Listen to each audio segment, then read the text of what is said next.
Hey, Nate here with Nerdarchy, for nerds by nerds, and today we're going to be discussing creating non-player characters from the Dungeons & Dragons, or DMG, 5th edition. And with me I have... I'm Ted. Dave. And I'm Ryan.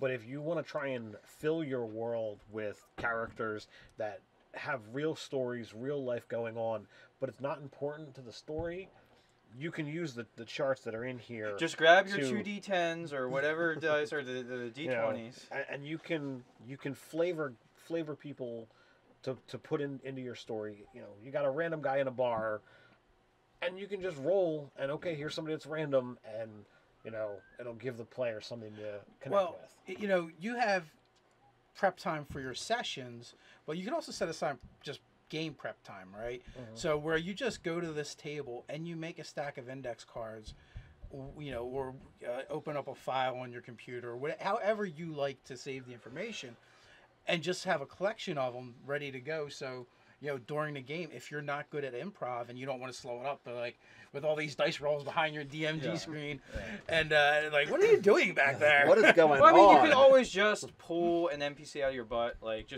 oh, this guy's gonna talk like Sean Connery, and you know he's gonna be obsessed with finding this thing, and he's delusional. But some people aren't good at that. Yeah. If you're not good at the improv, here's an easy way to make characters that are memorable, unique, and interesting.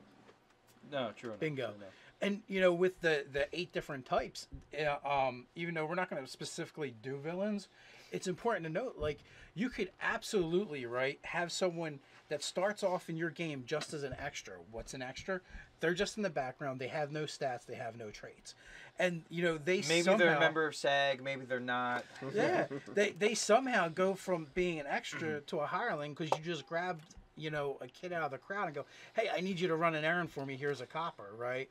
And they do it, and, you know, that can become, like, a recurring character.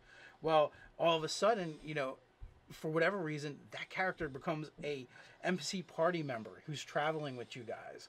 And then perhaps you guys treat him bad, or you allow him to be infected by lycanthropy. Now he's a monster NPC, and he's really pissed off, which makes him a villain. I'm just going to say, as soon as he goes and gets a line, then you have to pay him more, because, like, in the contract, which kind of how it is, he gets one line. And his life was entirely changed just because you wanted to go have him run an errand. You said, hey, boy, random kid on the street. You totally ruined his life. You ruined his life. You now exist and are infected with lycanthropy.